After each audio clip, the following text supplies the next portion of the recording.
সেটা হচ্ছে আমাদের মাননীয় প্রধানমন্ত্রী বলেছেন সবাইকে দেশে ফিরতে হবে, তাই না? উনি নির্দেশ দিয়েছেন, কিন্তু সেটা কিভাবে হবে বা কেন হবে সেটা আমি জানতে চাচ্ছিলাম একটু। দেখেন, আমি আমি ইংল্যান্ডে থেকে তো বাংলাদেশের রাজনীতি করতে পারবো না। আমি যদি আমি আপনাকে প্রধানমন্ত্রীর যেই জায়গা থেকে বলেছেন সেটাতে আমি আসবো। বেসিক জায়গাটা বলি, আপনি দেশের বাইরে আছেন, আমি ধরেন এখন ইংল্যান্ডে আছি। আমি ইংল্যান্ডে থেকে আমি রাজনৈতিক ভাষ্য দিতে পারি, বলতে পারি, আমি ন্যারেটিভ তৈরি করতে পারি, বিভিন্ন ইস্যুতে ভিডিও বানিয়ে মানুষকে সচেতন করতে পারি, কথা বলতে পারি, টক শো করতে পারি, যেমন এটা আমরা দুজন মিলে করছি এখন। কিন্তু মাঠের রাজনীতি এবং এই ফেসবুকের রাজনীতি আর ভিডিও রাজনীতি যে আলাদা, সেটা তো মোটামুটি আপনি এটাকে যদি আপনি ইলেকশনও বলেন বা সিলেকশনও বলেন, আমরা সেটা 12ই ফেব্রুয়ারিতে দেখেছি। জামাতে ইসলামী মোটামুটি তাদের বট বাহিনী দিয়ে মোটামুটি মানে জামাত ইসলামী 300 আসন না 500 আসন পেয়ে গিয়েছিল অলরেডি। বাংলাদেশের সবাই তাদেরকে ভোট দিবে, এককভাবে ক্ষমতা দখল করবে। আমেরিকা তার সাথে আছে, টার্কি তার সাথে আছে, চায়না তার সাথে আছে। মানে তাদের যে এক্সিস, পাকিস্তান, চায়না আর টার্কি যেই এক্সিস, এটাকে কি জানি বলে, আপনার সিপিটি মনে হয় নতুন নাম দিয়েছে, সিপিটি এক্সিস। এরা মানে মোটামুটি বলা যায় যে এরাই ক্ষমতায় নিয়ে আসবে জামাতকে। জামাত ইতিমধ্যে তার মন্ত্রিসভা ঘোষণা করে ফেলেছে। কিন্তু বাস্তবে আমরা কি দেখলাম? বাস্তবে আমরা দেখলাম যে জাস্ট রীতিমতো তাদেরকে মানুষ ছুড়ে ফেলে দিয়েছে। ইনফ্যাক্ট ইনফ্যাক্ট যদি বিএনপির বিদ্রোহী প্রার্থী না থাকতো বিভিন্ন আসনে, তাহলে আমরা তখন দেখতে পেতাম যে জামাত এই যে কতটা সিট যেন পেলো, তার একটাও পেতো না। সে প্রসঙ্গ থেকে আসার আগে আমি আপনাকে এটা বলতে পারি যে আপনার এই এই জায়গাটাতে যে সেটা হচ্ছে যে এই ধরনের বক্তব্যগুলো হচ্ছে জামাতের তৈরি, জামাতের এক ধরনের বানানো ন্যারেটিভ। কিন্তু আলটিমেটলি যেই ব্যাপারটা আছে সেটা হচ্ছে যে আপনি দেশে না গেলে আপনি ওই রাজনৈতিক মাঠও আপনি বুঝবেন না। জনগণের সাথে আপনি রাজনীতি করেন, জনতার কাছে আপনি না গেলে আপনি আসলে গ্রহণযোগ্য এবং আপনি প্রাসঙ্গিকও থাকবেন না। হ্যাঁ, এটা খুবই ব্লেসিংস আমাদের জন্য যে মানুষ গত 1.5 বছরে 18 মাসে মানুষজন বলা শুরু করেছে যে বাংলাদেশ আওয়ামী লীগ আসলে শেষ পর্যন্ত বাংলাদেশের বিকল্প। The other meaning of Bangladesh is Bangladesh Awami League. আমাদের বাংলাদেশের মানুষ এটা বুঝতে পেরেছে যে আওয়ামী লীগ ইজ অ্যান্সার। তো এইরকম একটা জায়গাতে আমাদেরকে দেশে ফিরেই রাজনীতি করতে হবে। হ্যাঁ, আমাদের বিরুদ্ধে মামলা আছে, আমাদের বিরুদ্ধে নানান রকমের বলবো অভিযোগ আছে, সব মানে মিথ্যে অভিযোগ থেকে শুরু করে কোনটা নেই, মব হামলার হুমকি আছে। এরকম একটা জায়গাতেও আমার কাছে মনে হয় যে আমাদের মানসিকভাবে প্রস্তুতি নেওয়া দরকার। কারণ বাংলাদেশের সমস্ত আওয়ামী লীগের নেতাকর্মী তো আর পৃথিবীর বিভিন্ন দেশে যায়নি। লক্ষ লক্ষ নেতাকর্মীরা জেলে আছেন, প্রায় 100 দেশের উপরে এমপিরা আছেন জেলে। তারপরে হচ্ছে যে আমাদের নেতাকর্মীরা বিভিন্ন জায়গাতে আত্মগোপনে আছে। আমরা অনেকে দেশের বাইরে এখানে আছি। আমি মনে করি যে আমাদেরকে দেশে ফিরে রাজনীতি করতে হবে। হ্যাঁ, জেলে থাকতে হবে, জেলের কথা মাথায় আপনাকে রাখতে হবে। আমরা এটাই মনে করি যে হয়তোবা এখন জামিনের ক্ষেত্রে, মামলার ক্ষেত্রে হয়তোবা কোর্ট নিউট্রালি বিবেচনা করতে পারে। এই ধরনের একটা সিচুয়েশন হয়তোবা তৈরি হতে পারে, এটা চিন্তা করে মাননীয় প্রধানমন্ত্রী তাই বলেছেন। এবং তিনি একই সাথে এটাও হয়তোবা চিন্তা করেন যে রাজনীতি কেউ আপনাকে চামচে করে আপনাকে ক্ষমতার কাছে নিয়ে যাবে না, আপনাকে আপনার নিজেরটাই করতে হবে। এবং এটা ছাড়া আমি কোনো বিকল্পও দেখি না।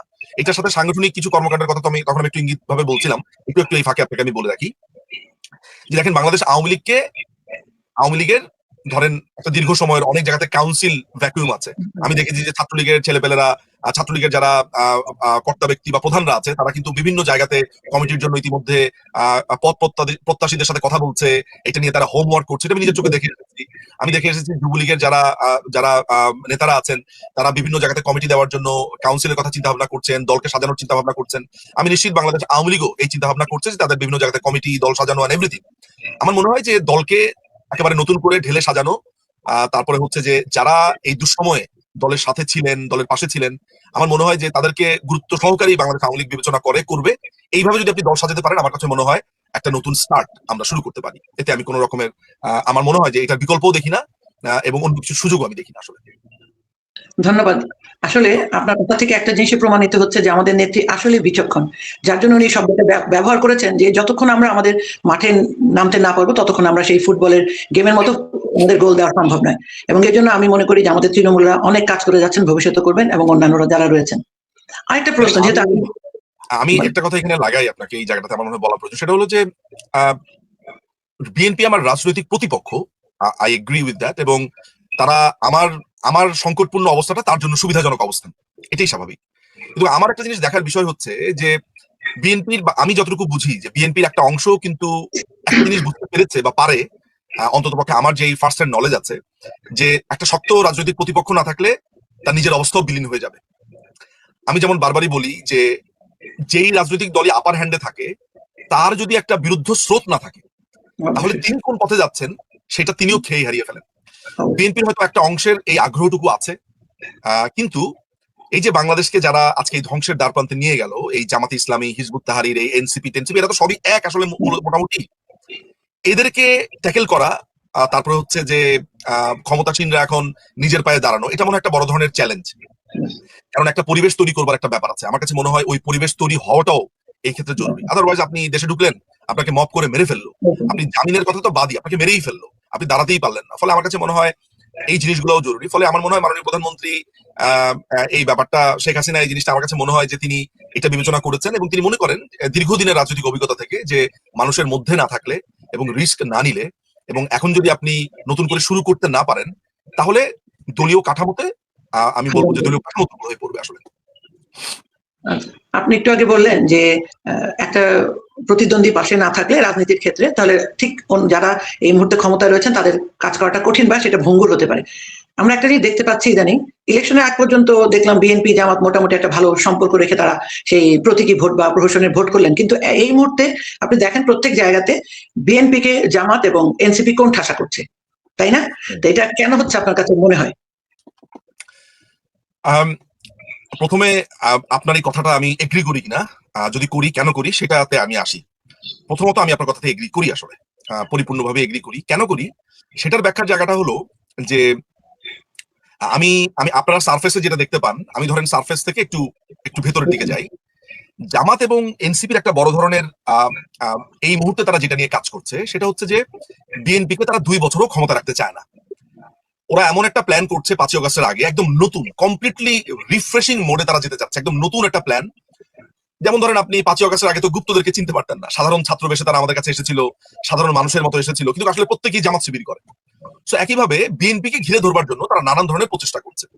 এবং এই যে ইনকিলাব মঞ্চ, আপনি জেনে অবাক হবেন যে এই ইনকিলাব মঞ্চকে কিন্তু পুরোপুরি ফান্ডিং করে হচ্ছে চায়না। আমি জানি না যে আপনি আমার এই কথাটা শুনে অবাক হলেন কিনা। আমি আপনাকে অত্যন্ত দায়িত্ব নিয়ে এবং খুবই নিশ্চিত গোয়েন্দা সূত্র থেকে আমি আপনাকে এটা বলতে পারি যে ইনকিলাব মঞ্চের যে জাবের যে ছেলেটা আছে, আগে হাদির সাথে কন্ট্যাক্টটা ছিল, এখন জাবেরের সাথে এই সম্পর্কটা আছে, একদম নিয়মিতভাবে চায়নার কন্ট্যাক্ট তার সাথে আছে এবং চাইনিজ একটা বড় ধরনের অর্থ সে পায়। হেফাজতে ইসলামের একটা বড় অংশকে চায়না চালায় এবং চায়না কেন এই জিনিসটা করছে সেটা আবার একটা দীর্ঘ আলাপের ব্যাপার, আমি সেটাতে যাব না। কিন্তু মাথায় রাখতে হবে যে এখানে 3টা দেশের একটা এক্সিস তৈরি হয়েছে। একটা হচ্ছে টার্কি, একটা হচ্ছে পাকিস্তান। পাকিস্তান আসলে মূলত এক্সিসের মধ্যে গরিব এক্সিস, এরা ভিক্ষুক শ্রেণীর, এরা কোনো টাকা দিতে পারে নাই, এরা অনেকটা গায়ে গতরে খাটে। যেমন ধরেন চায়না এবং টার্কি টাকা দেয় আর ওরা এসে ধরেন ওই টাকা দিয়ে যে অস্ত্র সেগুলো দিয়ে মানুষ খুন করেছে, তারপরে দেশে এসে তাদের নেটওয়ার্ক বিস্তৃত করেছে, এগুলোর কাজ তাদের। আমি কিন্তু জেনে কথাগুলো বলছি যে এই 3টা এক্সিস কাজ করছে এই মুহূর্তে। জামাতকে একটা হিউজ ফান্ডিং করছে হচ্ছে টার্কি। টার্কির রীতিমতো ইলেকশনের সময় ওদের মাথায় হাত ছিল, কারণ তারা মিলিয়নস এন্ড মিলিয়নস ডলার খরচ করেছে। আমেরিকান এমবাসি একটা হিউজ পরিমাণ টাকা তারা ইনভেস্ট করেছে। কিন্তু এই দফাতে এই 3টি দেশই আসলে নানানভাবে পরাভূত হয়েছে। এই জায়গাটার ফলে এই জায়গা থেকে আমি আপনার সাথে একমত পোষণ করি যে তারা একটা নতুন ধরনের প্ল্যান করছে এবং তারা মনে করছে যে বিএনপিকে 2028-এর ভেতরে যদি কোনোভাবে একটা ট্র্যাপে ফেলানো যায় তাহলে এই দেশ তাদের। এটা হচ্ছে 1 নম্বর কথা। এবার আমি দ্বিতীয় জায়গাতে চলে যাই, সেটা হচ্ছে যে আমি যখন রেকগনাইজ করছি যে জামাত, এনসিপি বা এবি পার্টি তারা তো এবিসিডি টিম, এরা যেহেতু বিএনপিকে নানানভাবে ঘেরাও করতে চাইছে, নতুন প্ল্যান করছে, ওরকম একটা জায়গা থেকে তাদের সংঘাত রীতিমতো অবশ্যম্ভাবী, obvious, you can not avoid. আপনি দেখেন যে গতকালকে একটা ইউনিভার্সিটিতে, এটা কি টেক্সটাইল ইউনিভার্সিটি কিনা, সেখানে সংঘর্ষ হয়েছে। আমি জানি না, ছাত্র দলের অনেক ছেলে পেলে আছে এবং আপনি অবিশ্বাস্য বিশ্বাস করেন, আমি ছাত্র দলের, যুব দলের অনেক মানুষের মেসেজ পাই আমার এই ফেসবুক পেজে এবং তারা পরিচয় দিয়ে বলে যে আমি অমুক জায়গার যুব দলের সেক্রেটারি, অমুক জায়গার যুব দল করি ভাই, আমিও ভাই আপনাদের মতো মুক্তিযুদ্ধের পক্ষে, হ্যাঁ আমি আপনাদের দল করি না ভাই, আপনি জানেন আপনাদের মতো আমাদেরকেও এখানে পেটাচ্ছে মারছে অমুক যুব দলের, ধরেন ইউনিভার্সিটি, আমি নাম বলবো না, বুয়েটের এক ছেলে সাথে আমাকে বলছে যে কি কারণে সে আমাদেরকে খুব অপছন্দ করে আওয়ামী লীগকে, কিন্তু আমাদের যে এই মুক্তিযুদ্ধের পক্ষের অবস্থান এবং জামাতকে যে আমরা ট্রিট করেছি এইটা সে অসম্ভব রকমের এখন পছন্দ করে, বিকজ শিবির তার উপরে যে অত্যাচারটা এই মুহূর্তে করছে সে মনে করে যে আওয়ামী লীগই হচ্ছে শিবিরের একমাত্র ঔষধ।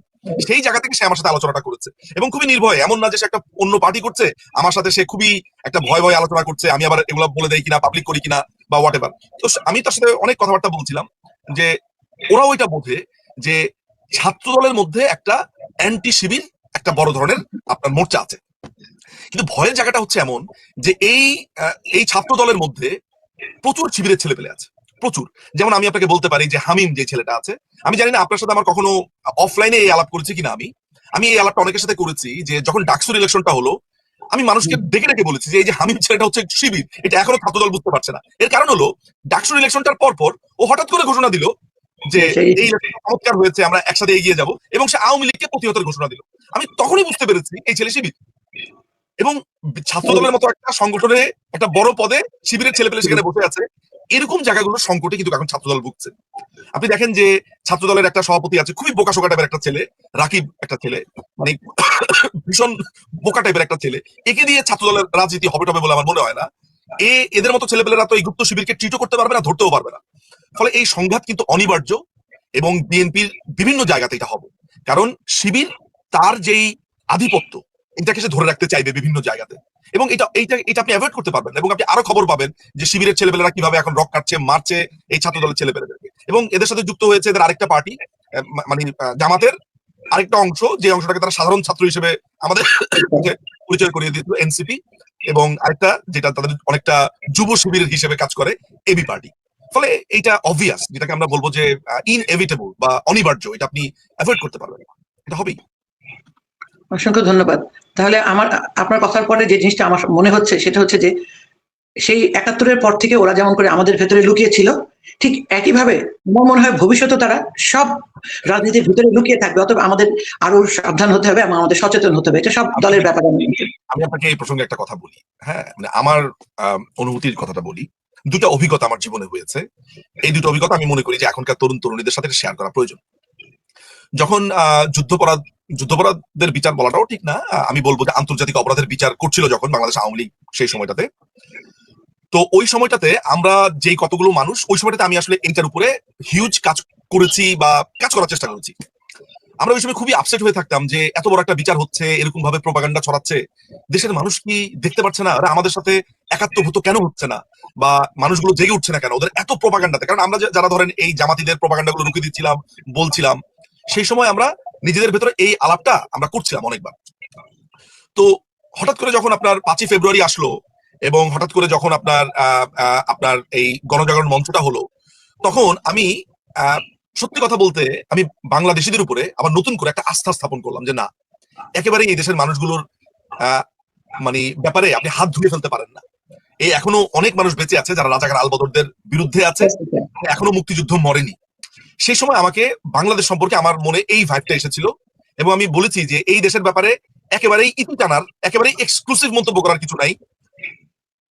কখন কিভাবে এখানকার রাজনৈতিক গতিপথ পাল্টায়, ইউ নেভার নো। এটা আমার জন্য একটা বিরল অভিজ্ঞতা ছিল যখন লক্ষ লক্ষ মানুষ গণজাগরণ মঞ্চের ওই জায়গাতে হাজির হয়েছিল। সেখানে আওয়ামী লীগ বিএনপির প্রচুর মানুষ, আওয়ামী লীগের তো ছিল, বিএনপির প্রচুর ছেলেপেলে এসেছে, তাদেরকে আমি চিনি ব্যক্তিগতভাবে। সেকেন্ড ব্যাপারটা যেটা হয়েছে সেটা হচ্ছে যে এই 12ই ফেব্রুয়ারি এই তথাকথিত যে ইলেকশনটা হয়েছে, তখন রীতিমতো আপনি অনলাইনে দেখতে পেয়েছেন যে জামাত তো ক্ষমতা দখল করেই ফেলেছে, জামাত তো জিতেই গেছে, এবং ফেসবুকে মোটামুটি খবরও পাবলিশ হয়েছে যে জামাত ইলেকশনে জিতে গেছে। আমি ওই সময়টাতে কলকাতাতে, আমার মনে আছে, আমি তখন আস্তাক বাংলা ওই নিউজে ওই দিন সারাদিনই ছিলাম ইলেকশনের দিন। আমাদের কাছে বারবার বিভিন্ন জায়গা থেকে খবর আসছিল যে জামাত মনে হয় জিতে যাচ্ছে। ইনফ্যাক্ট ওইখানে অনেক লোকজন ছিল, তারা বলছিল যে একটা সম্ভাবনা আছে, এই না সেই না।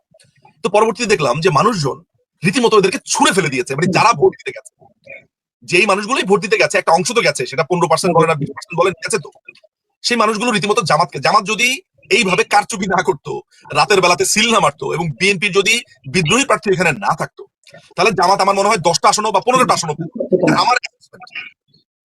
সো এই জায়গা থেকে আমি দ্বিতীয়বার একটা রিয়ালাইজেশন আমার হলো যে সারাটা জীবন এদেরকে গুপ্তই থাকতে হবে, এদেরকে সারা জীবন এরকম চোরের মতো থাকতে হবে।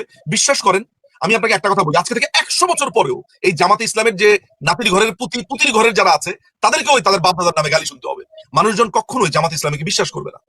আপনি জামাত ইসলামের পুরো স্ট্রাকচারটা দেখেন, তারা 1947-এর আগেই তো গঠিত একটা দল মনে হয়, আমি ভুল না করে থাকি 45-43 দিকে মনে হয়, 43, আমি এক্স্যাক্টলি তাদের ডেটটা আমি জানি না। কিন্তু জামাত ইসলাম বাংলাদেশের একটা প্রাচীন একটা রাজনৈতিক দল। আপনি যদি ভোটের রেশিও দেখেন, আমি ধরেন 2008 পর্যন্ত ইলেকশনকে যদি আপনি ঠিক ইলেকশন হয়েছে বলে আপনি যদি, মানে অন্যরা যারা বলে যে না ওই ইলেকশন আমরা মানি না, 2008-এর পরে যা হয়েছে 13-14 গুলো মানি, আমি ওই তর্ক বাদ দিয়ে 2008 পর্যন্ত ইলেকশনকে যদি আমি গণায় ধরি, এদের ভোট বাংলাদেশে ছিল হচ্ছে 6.7%। জামাত ইসলাম 6.7, হ্যাঁ 6.7 এর মতো এভারেজে। চিন্তা করে দেখেন, 1940 সাল থেকে রাজনীতি করা একটা পলিটিক্যাল পার্টি, তাদের ভোট বাংলাদেশে মানে 6 এবং এই ভোটারদের ক্যাম্পেইন গুলো আপনি লক্ষ্য করেন, এরা আরো সরে গেছে, নারীদেরকে তারা নানান ভাবে অপমান করেছে, নাম্বার 1। নাম্বার 2, এরা প্রকাশ্যে বলে বেরিয়েছে যে এদেরকে ভোট দিলেই একমাত্র আপনি বেহেশতে যেতে পারবেন, এবং এখানে কোনো রাগ ঢাক রাখিনি। এটা যদি গ্রামের একটা চাষাভুষা করতো, বা গ্রামের, আমি চাষাভুষাই বা কেন বলছি, চাষাভুষা অনেক বড় লেভেলের আসলে, গ্রামে যদি ধরেন বা শহরের যেখানেই বলেন অশিক্ষিত মূর্খরা বলতো, তাহলেও নিজেকে প্রবোধ দিতে পারতাম যে এরা অশিক্ষিত মূর্খ এইভাবে কথাবার্তা বলছে। যেই লোকটি ইংল্যান্ড থেকে ব্যারিস্টার হয়ে এসেছে, সেই লোকটি প্রকাশ্য জনসভাতে জামাতের অনেকটা মুখপাত্র হয়ে এসে বলছে যে আপনি পরকালে আপনার একমাত্র জামাতে ইসলাম থাকবে, জামাতে ইসলাম নাকি আপনাকে পরকালে পার করে দেবে। মানুষজন এগুলোতে কিন্তু ভেতরে ভেতরে প্রচন্ড ফুসে উঠেছিল। এবং আমি একটা ইন্টারেস্টিং ঘটনা খেয়াল করলাম, বাংলাদেশের মানুষ কিন্তু এই ধরনের অপমানগুলো বা এই ধরনের ইসলামিগুলো তারা পুষে রাখেন না তাদের নিজেদের ভেতরে। সময় পেলে তারা সেটা চুকিয়ে বুকিয়ে দেয়। এইটাই আমি লক্ষ্য করলাম আসলে, আমার আন্ডারস্ট্যান্ডিংটা এইটা, যে বাংলাদেশের মানুষ ভালো জিনিসপত্র মনে রাখে তারা, এবং সময় পেলে সেটা তারা সত্যা তারা নেয়। জামাতের ব্যাপারেও কিন্তু তারা পুরোপুরি করতে পারতো যদি বিএনপি বিদ্রোহী পার্টিগুলো না থাকতো, তাহলে এটা আরো আপনি দেখতেন যেখানে 10টা আসলে পেতো না তারা। এন্ড অফ দ্য ডে জামাতের ভোট 6.7 থেকে হয়তো 7 হয়েছে বড় জোর, এর বেশি করতে পারেনি। ফলে আপনি যে প্রশ্নটা করেছেন আমাকে, জামাত আজীবন এরকম গুপ্ত রাজনীতি করবে, এই গুপ্ত রাজনীতির ব্যাপারটাও আপনি লক্ষ্য করেন না কেন, সেটা হচ্ছে এরকম যে জামাত দেখতে পেল যে সে একটা রাজাকারের দল, মুক্তিযুদ্ধে তারা এই দেশের বিরোধিতা করেছে, এবং বাংলাদেশে তার রাজনীতি করাটা খুবই কঠিন হয়ে দাঁড়ালো। করোনার সময় তারা করলো কি, তারা একটা নাটক সাজালো যে তাদের দলের যুবকদের একটা অংশ হঠাৎ করে ঘোষণা দিল যে না, আমরা এই জামাতের সাথে আর নাই, কারণ জামাত এই যুদ্ধপরাধের কথাতে মাফ চায় না, এটা আমাদের অনেক ক্ষতি হয়, আমরা দল থেকে বের হয়ে একটা পলিটিক্যাল পার্টি করলাম। তখন তারা ওই পলিটিক্যাল পার্টির নাম দিল আমার বাংলাদেশ পার্টি, সংক্ষেপে এবি পার্টি। খেয়াল করে দেখেন যে জামাতকে অনেক মানুষজন ধরেন এইভাবে দেখে, মানে ভোট দিতে চায় না বা যেতে চায় না, যে এরা হচ্ছে রাজাকার আলবদর, এদিকে আমি কি ভোট দিব, এটা চিন্তা করে অনেকে যায় না। তো জামাত এই স্ট্র্যাটেজিটা স্প্লিট করবার জন্য সে চেষ্টা করেছে এমন ভাবে যে সে যদি এমন একটা পার্টি বানাতে পারে, তাকে গালি দিয়ে হলেও যেই লোকগুলো বলবে যে আমরা মুক্তিযুদ্ধের পক্ষে, জামাতের এগুলো ভুল ছিল, আমরা বের হয়ে, তখন একটা অংশ সমাজের ভাববে যে যাক, এরা ইসলামীয় দল প্লাস হচ্ছে এরা জামাতের সাথে নাই, তাহলে একটা নতুন ভক্ত সংখ্যা তৈরি হবে এদের সাথে। তাহলে জামাত একটা আলাদা সেগমেন্ট তৈরি করতে চাইলো, যে জামাতের বাইরে জামাতের লোক দিয়ে তারা একটা আলাদা অংশ তৈরি করতে চাইলো, নাম দিল এবি পার্টি। 5 বছর আগে তারা সাধারণ ছাত্র নাম দিয়ে ছাত্র সম্প্রদায়ের মধ্যে একটা অংশকে তারা তৈরি করলো, যেই অংশটা জামাত নিয়ন্ত্রিত, শিবির নিয়ন্ত্রিত। যেহেতু শিবিরের কথা শুনলে আমরা রক কাটার কথা মনে করি, ছাত্র সংঘের কথা মনে করি, আল বদর আল শামস মনে করি। ফলে শিবির জামাত আরেকটা ট্রিক্স করলো, ছাত্রদেরকে নিয়ে আরেকটা মোর্চা করলো। জামাত এবং শিবির আলাদা থাকলো, ওইদিকে এনসিপি, মানে এই যারা এটা করেছে এনসিপি, তারা একটা আলাদা হয়ে গেল, আমার বাংলাদেশ আলাদা হয়ে গেল। খেয়াল করে দেখেন এখানে 4টা ভাগে ভাগ হয়ে গেল।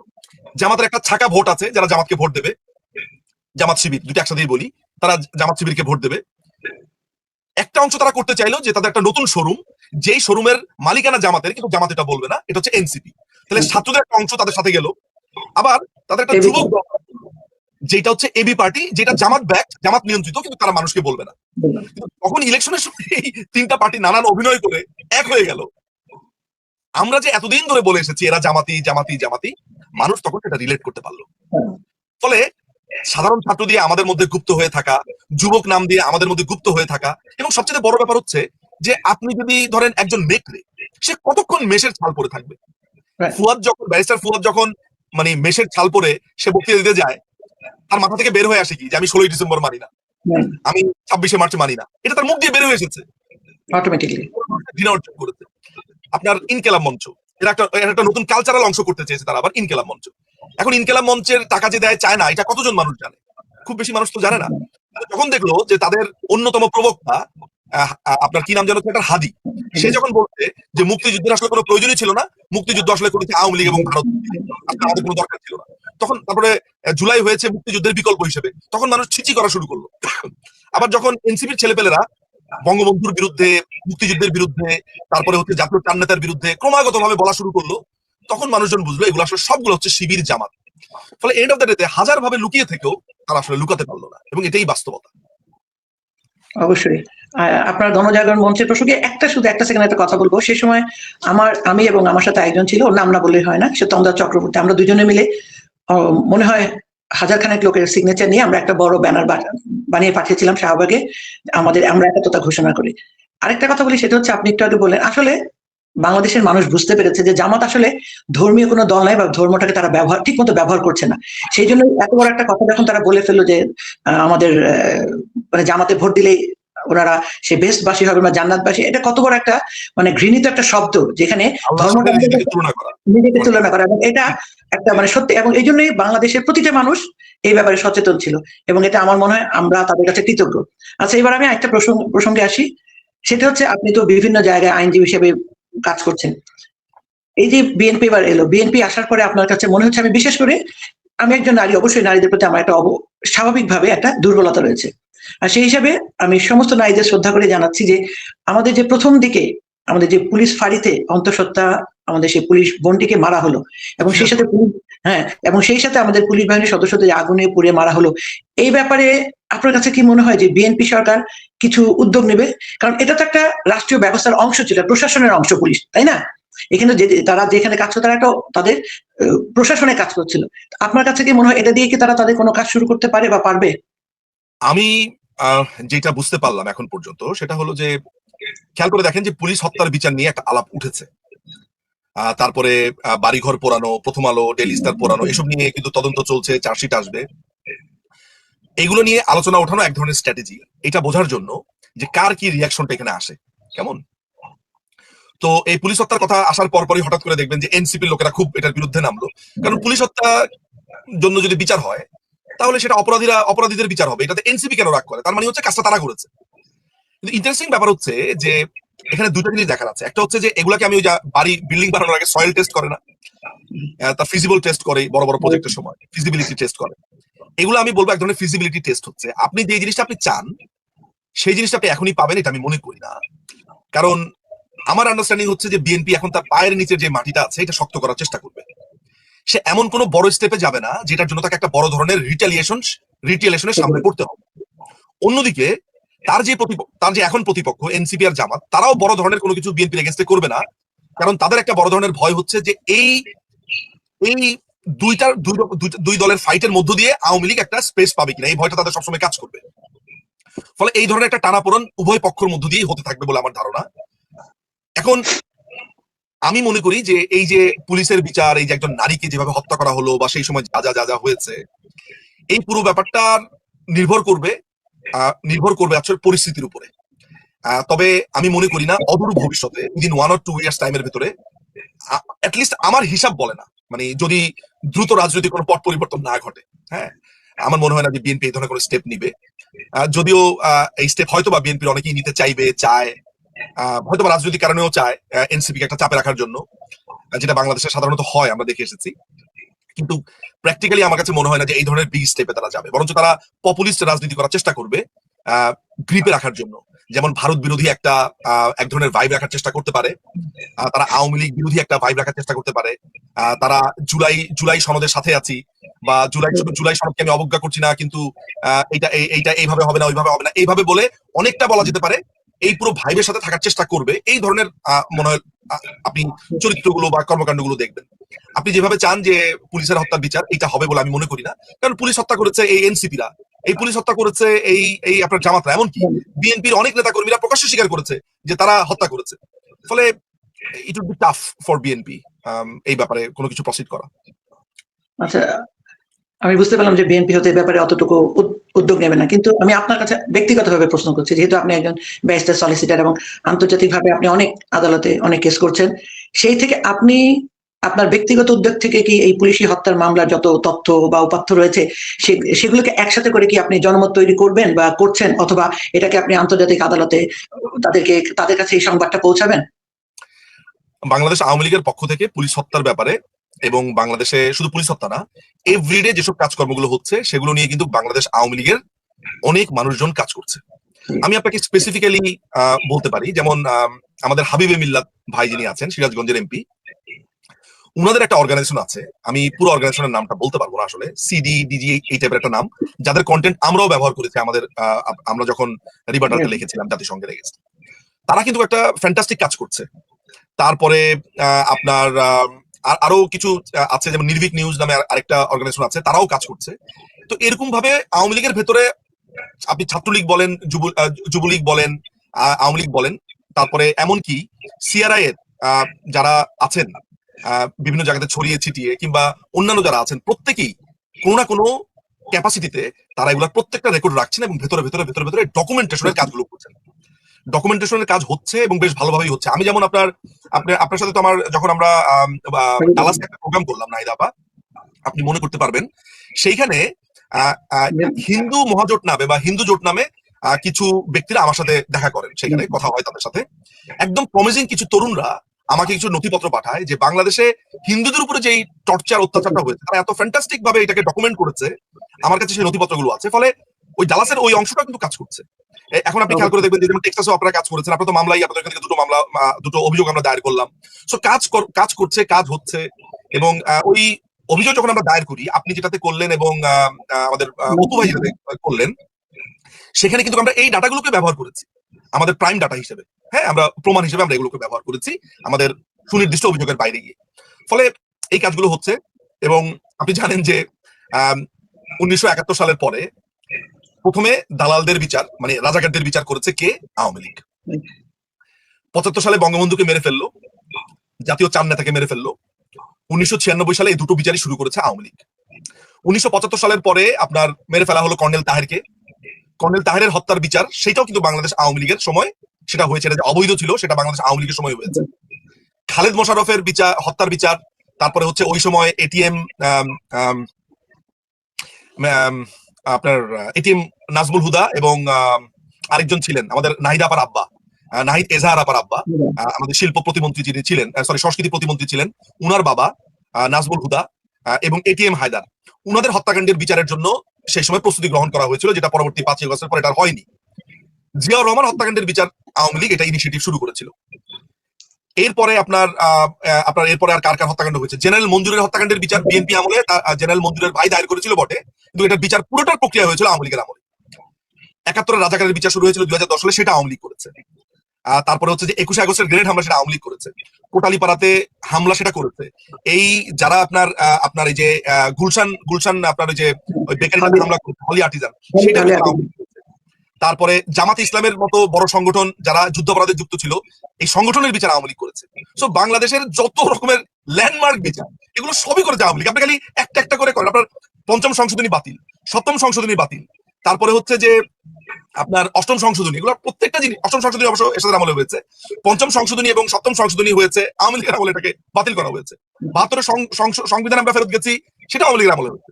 ফলে বাংলাদেশ আওয়ামী লীগ যে ভবিষ্যতে এই পুলিশ হত্যার বিচার করবে, এই যারা হিন্দু জনগোষ্ঠী আছে এবং অন্যান্য রাজনৈতিক এই 5 আগস্টের আগে হত্যা করেছে এই জামাত এনসিপিরা, সেগুলোর বিচার একমাত্র আওয়ামী লীগই করবে। আমি এটা ছাড়া তো কোনো বিকল্প দেখি না। অ্যাটলিস্ট আমি আপনাকে যে ইতিহাসটা এখন বললাম একটা একটা করে, সেটার আলোকে আপনি দেখেন কে করেছে বিচারগুলো, এই আর কি। আমরা এক বাক্যে বলতে পারি, বাংলাদেশ আওয়ামী লীগ সবসময় সাধারণ জনগণের পক্ষে, মুক্তির পক্ষে এবং আমাদের দেশের স্বাধীনতার পক্ষে। আচ্ছা, এবার আরেকটু অন্য প্রসঙ্গে আসি। এখন আমি একটু মানে আন্তর্জাতিক পর্যায়ে কথা বলতে চাচ্ছি আপনার সাথে। আমি আপনার কিছু কথা কোট করে আপনাকে প্রশ্নটা আমি করছি। তার আগে আমি একটু বলছি, আমরা জানি যে এই মুহূর্তে ইরানের যুদ্ধ শুরু হয়ে গেল। আমেরিকা এবং ইসরায়েল মিলে একযোগে ইরানের উপর হামলা করছে। এটার একটা প্রতিঘাত আমাদের দেশের প্রতি কি উপর কি হতে পারে? এটা একটা প্রশ্ন। দ্বিতীয়টা হচ্ছে যে এই যুদ্ধটা কেন হচ্ছে, অথবা যুদ্ধের পরিণতি কি? আপনি সবসময় বলে থাকেন যে ইরানের 1979 সালের বিপ্লবের সাথে বাংলাদেশে 5 আগস্টের অনেকটা মিল রয়েছে, কারণ আপনি এটা আমার মনে হয় আমি যত জায়গায় শুনেছি বা আপনার কথাতে যে মিলটার কথা আপনি বলেছেন। হ্যাঁ, কিন্তু আপনি এই কথাটা সবসময় কেন বলেন আমি জানি না, সেটা আবার আপনাকে একটু জিজ্ঞেস করবো। আমি একসাথে সব বলছি। কিছুদিন আগে ইরানের বর্তমান সরকারকে উৎখাতের জন্য আমেরিকা চেষ্টা করেছিল এবং শোনা যায় ইরান প্রায় 8,000 মানুষ হত্যা করেছে এবং ক্ষমতায় টিকে থাকার জন্য। এই ব্যাপারে আপনার অভিমতটা? কারণটা কেন বলছি যে এই একই কাজ যদি আমাদের প্রধানমন্ত্রী শেখ হাসিনা করতেন, উনি কি টিকে থাকতে পারতেন? উনি কোনো কাজ না করে আজকে এমন একটা পর্যায়ে তাকে মানে বলা হচ্ছে যে সে হচ্ছে আমাদের সরকার, আমাদের শেখ হাসিনা, আমাদের প্রধানমন্ত্রী, উনি অনেক মানুষকে খুন করেছে। তো এই ব্যাপারে আপনার কথাটা জানতে চাচ্ছি। আপনি যেহেতু সবসময় বলেন এটা, আমি এটা আপনার কথাটা মনে রেখেছি, সেই জন্য বললাম। প্রথমে আমার মনে হয় যে আপনার এই ইরানের যে বিপ্লব তারা বলে, ইরানের বিপ্লব, যদিও এটাকে ইসলামী বিপ্লব বলে, কিন্তু সেই সময় ওই আন্দোলনটা কোনোভাবেই আসলে ইসলামী বিপ্লবের জন্য বা ইসলামী রাষ্ট্রের জন্য ছিল না। তারাও একটা পরবর্তী সময় একটা ঠিক বাংলাদেশে যেরকম গণভোট জিয়াউর রহমান করেছে, এরশাদ করেছে, এইবার ইউনূস করলো, ঠিক একইভাবে সেই সময় গণভোট হয়, তাদের রাষ্ট্র ইসলামিক রিপাবলিক হবে কিনা সেগুলা অন্য আলাপ। কিন্তু রেজা শাহ পাহলভী যখন ধরেন একটা দীর্ঘ সময় দেশ ইরান শাসন করলো, Reza Shah Pahlavi was very much ধরেন প্রো আমেরিকান ছিল, প্রো আমেরিকান ব্রিটেন পশ্চিমা জীবনযাপন করতে, এবং খেয়াল করে দেখবেন যে আপনি যদি ইরানের আগের ছবিগুলো দেখেন মেয়েদের বা তাদের কর্মক্ষেত্রের, আমরা যেটা যেভাবে আর কি আধুনিক বলি আর কি, যে ধরেন নিজেদের মতো করে যাওয়া, খুবই ইন্ডিপেন্ডেন্টলি চলা, খুবই বোল্ডলি মেয়েদের পোশাক আশাক যা যা আমরা দেখতে পাই, বা এক ধরনের কাঠামো ছিল খুবই আধুনিক, অ্যাটলিস্ট মধ্যপ্রাচ্যের মতো বা চারদিকে ইসলাম বেষ্টিত রাজ্যের মধ্যে তারা বেশ আধুনিক একটা রাষ্ট্র ছিল, লাইক আপনার আফগানিস্তানের মতোই, উজবেকিস্তান, আফগানিস্তান। তো ওই সময়টাতে যখন আপনার খোমেনি, রুহুল্লাহ খোমেনি, আসলে ওই এখনকার যে খোমেনি, যে খোমেনি না, আরেক খোমেনি, তিনি ওই সময় আপনার এক্সাইলে ছিলেন। প্রথমে তিনি আপনার গ্রেফতার হন 1963-তে। তিনি গ্রেফতার হন, পরবর্তীতে তিনি ছাড়া পেয়ে ইরাকে যান, ইরাক থেকে তিনি ফ্রান্সে চলে যান এবং তিনি দীর্ঘ 17 বছর ফ্রান্সে ছিলেন। তো ওই একটা জিনিস ছিল যেটা হচ্ছে যে আপনার রেজা শাহ পাহলভির একটা একটা একটা বাহিনী ছিল, নাম হচ্ছে সাভাক, কেমন, এবং they were trained by US, Britain এদের মাধ্যমে ট্রেন ছিল। এদের বিরুদ্ধে একটা বড় ধরনের অভিযোগ আছে, তারা জ্বালাও পোড়াও, ধরতো, একে মারতো, তাকে ধরতো, এরকম নানা ধরনের অভিযোগ আছে। এই সময় এসে আসলে এখন আমার সেসব অভিযোগকে নিয়ে আমার যথেষ্ট ডাউট আছে, কারণ আমি যখন আমার নিজের দেশের দিকে তাকাই তখন আমি বুঝতে পারি যে ইতিহাস কিভাবে মিথ্যা বয়ানে লেখা হয়, ইতিহাস ডিস্টর্ট করা হয়, আমি দেখেছি সেটা। তো আলটিমেটলি যেটা হয়েছে যে যখন এই আন্দোলনটা রেজা শাহ পাহলভির এগেইনস্টে শুরু হলো 1979-এ তার পতন ঘটে, এবং ওই সময়টাতে সারা দেশের মানুষই আপনার রেজা শাহ পাহলভির এগেইনস্টে গেলেও সেখানে কিন্তু একটা বড় ধরনের ভূমিকা ছিল আপনার ওইখানকার যে আপনার সোভিয়েত ঘেঁষা, মানে ধরেন সোভিয়েত পন্থী পলিটিক্যাল পার্টি বলা যেতে পারে, ওদের নাম হচ্ছে তুদে পার্টি, বুঝতে পারছেন? তুদে পার্টি ছিল, তারপরে ছিল মুজাহিদিন ই খালক, এরা ছিল একটা ওই যে ভাসানী টাইপের আর কি, ইসলামী সমাজতান্ত্রিক ব্যবস্থা, কেমন, একটু এদেরকে কি বলবো, আধ্যাত্মিক টাইপের একটা পার্টি। মুজাহিদিন ই খালক কিংবা ফেদায়ান ই খালক নামে একটা পলিটিক্যাল এরা ছিল। এরাও মার্ক্সবাদী গেরিলা সংস্থা ছিল, এরাও আপনার সেই সময়টাতে ওই আন্দোলনে শরিক ছিল। তো যখন এই আন্দোলনটা তীব্র আকার ধারণ করলো এবং এন্ড অফ দ্য ডেতে রেজা শাহ পাহলভি নিজের প্লেন নিজে চালিয়ে কিন্তু সে প্রথমে আপনার চলে যায় হলো কোথায়, সে যেন চলে যায় পাশের দেশে, সে চলে যায়, এটা হচ্ছে জর্ডানে চলে যায়, I am not quite sure, আসলে আমি ভুলে গেছি আসলে কথা, টু বি অনেস্ট। তো ও দেশ ছেড়ে চলে যায়। পরবর্তী সময়ে আপনার ও তার শাহের পতন ঘটে, এবং ইন্টারেস্টিং ব্যাপার হচ্ছে যে দেশে ফেরত আসে হচ্ছে রুহুল্লাহ খোমেনি, এবং খোমেনিরও তখন একটা বড় ধরনের জনপ্রিয়তা ছিল এবং জনগণ তার প্রতিও এক ধরনের দুর্বল ছিল, এসেছিল।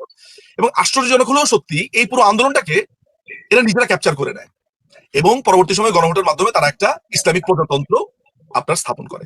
আপনি শুনে অবাক হবেন, 1988-এ এরা রীতিমতো তুদে পার্টি বলেন, তারপরে ফেদওয়ানি খালক বলেন, তারপরে এই যে যাদের নাম আপনাদেরকে বললাম আমি, এদের উপরে রীতিমতো জাস্ট গণহত্যা চালায়। এদেরকে কারাগারে 1988-এ এদেরকে রীতিমতো ধরেন কারাগারে তো মেরে ফেলে, সমানে ফাঁসি দিতে থাকে। এই যে মুজাহিদিন খালকের নাম বললাম এদেরকে। তো আন্দোলন করলো এই বামপন্থীরা বা এই ভাসানী টাইপ, এই আপনার রুহানিয়াত টাইপ দলগুলো, যেটাকে আমরা তালনবাদ নাম শুনেছি, এরা কিন্তু ক্ষমতা নিয়ে নিল আসলে এন্ড অফ দ্য ডেতে এই ইসলাম। আমি কেন এই আন্দোলনের সাথে বাংলাদেশের একটা সাদৃশ্য দেখতে পাই? আমি বাংলাদেশ ঠিক এমনই চিত্র আসলে 5ই আগস্টের আগে দেখতে পেয়েছি। এইভাবে আমাদের বাংলাদেশ আওয়ামী লীগের উপরে নানান ধরনের আপনার অপরাধের চিহ্ন এঁটে দেওয়া, আমাদেরকে নানান রকমের তকমায় ভূষিত করা, এবং আমরা দেখতে পাই যে এই আন্দোলনটা একটা কোটা আন্দোলন থেকে কিভাবে পরবর্তী সময়ে যে আপনার কিভাবে মানে পুরোপুরি দেশ ধ্বংসের একটা জায়গাতে পরিণত হয়েছে। এবং এরপরে বাংলাদেশের মৌলবাদের উত্থান, দেশকে ইসলামিক রিপাবলিক করবার যেই তাড়না, আমরা একটা জায়গাতে একটু বেঁচে গেছি। যেমন আপনি জুলাই সনদটা যদি আসলে হয়ে যেত, আমি জানি না বিএনপি কতটুকু টিকিয়ে রাখতে পারবে, ওইটা যদি আপনার হয়ে যেত তাহলে বাংলাদেশ ঠিক পরিণতিটা হতো একেবারে কমপ্লিটলি ইরানের মতো। এবং আমি কোয়াইট শিওর যে এই পথে জামাতের একটা বড় ধরনের প্ল্যান আছে, এবং প্ল্যানটা কি এখনো আমার কাছে পরিষ্কার না। আমি আপনাকে এই প্রোগ্রামের শুরুতে বলেছি যে বিএনপি কে বেঁধে ফেলবার একটা ট্রাই করা হচ্ছে, এবং এই জুলাই সনদ ইস্যুতেই তাদেরকে একটা বড় ধরনের বেঁধে ফেলবে বলে আমার ধারণা, ইচ্ছে সেটা করবে। যাই হোক, যে আলোচনা করছি যে ইরাকের এই ঘটনার সাথে আমি একটা সাদৃশ্য বাংলাদেশের এই 5ই আগস্টে দেখতে পাই। আপনি যদি মনে করে থাকেন যে রেজা শাহ পাহলভিকে রিইনস্টেট করবে এখন আমেরিকা, এইটা আপনার একটা মানে আমাদেরই একটা সম্মিলিত ভুল ধারণা হবে। It's not for that. সাম্প্রতিক সময় এপস্টেইন ফাইলের কথা আপনি দেখেছেন, ট্রাম্পের যখন ওর বিরুদ্ধে ইমপিচমেন্ট হওয়ার কথা, ওর কংগ্রেসম্যানরা বা ওর দলের লোকেরাই যখন হতভম্ব হয়ে গেছে, তখন ধুম করে আপনি এই নিউক্লিয়ার এই এনার্জি স্টোর করবার ব্যাপারে যখন আলোচনা চলছিল, ঠিক তখনই এই আলোচনার মধ্য দিয়ে, ঠিক আপনার 25 মার্চে যখন আমরা পাকিস্তানি বাহিনীর সাথে আমরা আলোচনা করছিলাম আমাদের গণপরিষদের অধিবেশন নিয়ে, আমাদের আলোচনার কথা বলে তারা আস্তে আস্তে সৈন্য সমাবেশ করছিল, ঠিক পাকিস্তানি আর্মির মতো আমেরিকা ইসরায়েল করলো। তাহলে এই ঘটনাটা এখন করার কারণ হলো আপনাকে যেতে হবে একটু পেছনে, সেটা হচ্ছে খেয়াল করে দেখেন, তার আগে তারা আরেকটা কাজ করেছে, ভেনিজুয়েলাকে তারা ক্যাপচার করে ফেলেছে। অর্থাৎ আমরা কিন্তু এই ইঙ্গিতগুলো বুঝতে আমাদের সুবিধা হবে যে ভেনিজুয়েলাকে তারা প্রথমে হাতে নিয়ে নিল, এবং তারা কিন্তু মাঝখানে কিউবাকে দখল করার জন্য কথাবার্তা বলছিল, ডেনমার্ককে তারা দখল করবে, গ্রিনল্যান্ডকে তারা দখল করবে বলে বলছিল। অর্থাৎ তেলের একটা বড় মজুদ, গ্যাসের একটা বড় মজুদ তারা হাতে রেখে ইরানকে অ্যাটাকের প্ল্যান করছিল, এবং আলটিমেটলি তাই করেছে। এবং এই জায়গাটা যে শুধুমাত্র আপনার তেলের জন্য করছে আমি সেটাও মনে করি না। আমি মনে করি যে গ্রেটার ইসরায়েল বলে যে কনসেপ্টটা আছে, যে মানে ইসরায়েলকে মধ্যপ্রাচ্যের আরেকটা আমেরিকা তৈরি করা, অর্থাৎ তাদের একটা কেয়ারটেকার দিয়ে রাখা। কারণ কে জানে, হয়তোবা একদিন ফ্র্যাঙ্কেস্টাইনে ইসরায়েলি আমেরিকা দখল করতে পারি, ইউ নেভার নো। মানে জাস্ট ওই আলোচনার সূত্রে বললাম আর কি, ভবিষ্যৎ আর আসলে আমি আর আপনি দেখতে পাই না আসলে। এন্ড অফ দ্য ডে আমার কাছে যেটা মনে হয়েছে যে মধ্যপ্রাচ্যে ইসরায়েলকে সব দেশের উপরে খবরদারি করবার জন্য ইরান ছিল একটা বড় বাধা। এরপরে টার্কি আসবে, চায়না আসবে, রাশিয়া আসবে। ওই কবিতাটার মতো যে আপনাকে মারতে এসেছে, অন্য কেউ আপনাকে ওই মারার সময় হেল্প করেনি, কারণ তারা প্রত্যেকেই মনে করেছে যুদ্ধটা আপনার একার, এটা সবার না। ফলে ইন্ডিভিজুয়ালকে কিল করতে করতে যখন লাস্ট মানুষের কাছ থেকে যাবে, তাকে বাঁচানোর আর কেউ থাকলো না বা থাকে না। ফলে আমি মনে করি যে এই যুদ্ধটা সেখানে আমেরিকান আধিপত্য প্লাস ইসরায়েলের গ্রেটার ইসরায়েল যে কনসেপ্ট, সেটাকে প্রতিষ্ঠা করবার জন্য ইরানকে তারা দখল করতে চেয়েছে, বা ইরানকে একটা পুতুল সরকার তারা আনতে চায়। কারণ খেয়াল করে দেখেন, এন্ড অফ দ্য ডে তো তারা বলেই বসলো যে আমরা আসলে রেজিম চেঞ্জ করতে চাই, মানে লুকা রাখতে পারবো না জিনিসটা। এতদিন বলেছে অ্যাটমিক এনার্জির কথা, নিউক্লিয়ার এনার্জির কথা বলেছে, এতদিন তারা বলেছে যে তারা নিজেদের জনগণের উপরে নিপীড়ন চালায় খোমেনিরা। দেখেন ইরান যে সেখানকার মানুষের উপরে নির্যাতন চালায়, নারীদের উপর নির্যাতন চালায়, আমি এটা নিয়ে 100 রকমের কথা বলতে পারি আপনার সাথে। এটার মানে এই না যে আমি ইরানের খুব পক্ষে, কিন্তু আমি মনে করি যে আমার রাষ্ট্রে যদি কোনো প্রবলেম হয়, সেটা আমার রাষ্ট্রের জনগণ বুঝবে, আমার জনগণ এটাকে ডিল করবে। যখন আপনাকে বাইরের একটা শক্তি এসে আপনার সমস্যা ডিল করবে, সে তো ভাই আপনার এই প্রবলেম দেখতে আসে না, সে এখান থেকে আপনার কাছে বেনিফিট নিতে আসে ডেফিনেটলি। ফলে আমেরিকার এই স্বার্থটা আছে। তেলের ছাড়াও এখানে আধিপত্যের একটা বড় ব্যাপার। আপনি ইরান যদি ক্যাপচার করতে পারেন, আপনার হাতের মুঠোতে সেখানে বেস থাকবে, আপনার হাতের মুঠোতে চায়না থাকবে, টার্কিকে আপনি ধরবেন, নেক্সট টার্গেট যদি টার্কি হয়, টার্কিকে ধরবেন, আপনি রাশিয়াকে ধরবেন। So this is how it work আমার কাছে মনে হয়। এবং আমরা একটা বড় ধরনের, আমি বলবো যে ঝামেলাটা তো আমরা পড়তে যাচ্ছি, এটা নিয়ে তো কোনো রকমের সন্দেহ নাই। ইতিমধ্যে তেলের দাম বেড়েছে, হরমুজ প্রণালী বন্ধ করে দেওয়া হয়েছে, গুডস আসতে পারছে না, আপনি একটা হাহাকার দেখতে পারবেন। এবং শুধু বাংলাদেশ না, সারা পৃথিবী সাফার করবে ডেফিনেটলি। ধন্যবাদ নিঝুম মজুমদার। আমরা একদম শেষ প্রান্তে আমাদের আলাপ আলোচনায় অনেকগুলি প্রশ্ন এসেছে, কিন্তু আমি ছোট্ট একটা প্রশ্ন খুব সংক্ষিপ্ত ভাবে আপনার কাছে রাখছি এবং উত্তরটা চাইছি। সবাই জিজ্ঞেস করছে ভবিষ্যতের আওয়ামী লীগে গেলে আপনার ভূমিকাটা কি থাকবে, অথবা দল আপনাকে কিভাবে সেই কাজে লাগাতে পারে। খুব এক কথা যদি আপনি আমাদেরকে বলেন। আমি আমার জায়গাটা বুদ্ধিবৃত্তিক। আমি আজীবন ওই চর্চাই করেছি, পড়ালেখা, বুদ্ধিবৃত্তিক চর্চা। আমার পলিটিক্যাল যদি কোনো ধরনের ভাগ্য মানে কোনো একটা রেখাতে যদি আওয়ামী লীগে মেলে, সেটা মাননীয় প্রধানমন্ত্রী বুঝবেন, মাননীয় প্রধানমন্ত্রী শেখ হাসিনা বুঝবেন, দলের সাংগঠনিক কাঠামোর মধ্য থেকে তারা বুঝবেন। আমার এখানে কিছুই বলার নাই। আমার আজীবনের রাজনীতি বঙ্গবন্ধুর রাজনীতি, আজীবনের রাজনীতি মুক্তিযুদ্ধের রাজনীতি, শেখ হাসিনার রাজনীতি। ফলে আমার এই বুদ্ধিবৃত্তিক চর্চা, আমার এই সেকুলার একটা বাংলাদেশ দেখার চর্চা চলতে থাকবে। এটার মধ্যে যদি কোনো রাজনৈতিক কাঠামো আমি আসি, সেটা কমপ্লিটলি নির্ভর করবে মাননীয় প্রধানমন্ত্রীর উপরে। এখানে আমার কিছু বলা নাই। অনেক ধন্যবাদ। এবং আপনাকে একটা বিশেষ ব্যাপারে আমরা অনেক ধন্যবাদ জানাচ্ছি। আপনার অবিরাম কাজ আমরা সবাই দেখতে পাচ্ছি, কিন্তু আমাদের অনেক দর্শক শ্রোতা বলেছেন বইয়ের প্রতি যে আপনার একটা ভালোবাসা, আমরা চাই সেই ভালোবাসাটা আমাদের সবার ভেতরেই স্রোতের মতো বয়ে যায়। কারণ এটার থেকেই আমাদের একটা নতুন বুদ্ধিবৃত্তি হবে, নতুন প্রজন্ম আসবে, এবং সেজন্য আপনি যেভাবে আমাদেরকে অনুপ্রাণিত করছেন, আপনাকে অনেক ধন্যবাদ। আপনাকে অনেক ধন্যবাদ। কিন্তু এই পুরো ক্রেডিটটা চলে যাবে আমার মায়ের কাছে, আমার মার কাছে যাবে। এবং আমার আরেকটা বন্ধু আছে তানিম, যদিও 5ই অগাস্টের আগে তার ভূমিকা আমাকে ভীষণ কষ্ট দিয়েছে। ভীষণ কষ্ট বলতে ভীষণ কষ্ট। আমাদের হয়তো বা এই জীবনে আর কখনো দেখাও হবে না, কথাও হবে না, কিন্তু এটা তো আমি বলতে পারবো না যে তানিম নূর এখন তিনি মুভি মেকার, বাংলাদেশে একজন পরিচিত মুভি বানান তিনি, চলচ্চিত্রকার, চলচ্চিত্র পরিচালক।